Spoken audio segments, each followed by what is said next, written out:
Recording studio Patpur Vaishali.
सरसों के तेल में ठेकुआ बनैनी, चौमुख दियावा जरैनी।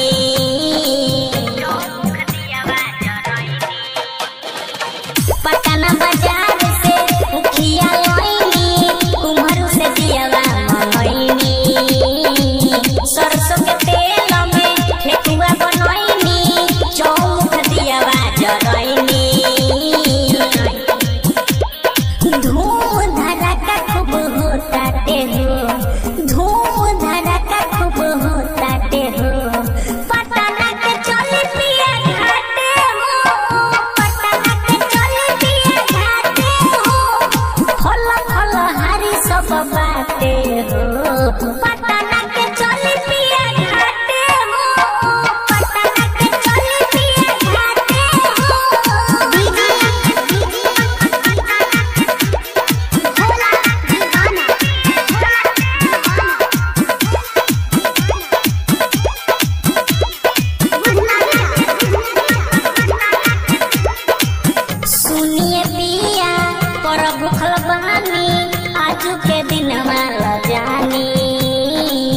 राइटर में सूरत बानी, घर अंगना बा सुनसानी।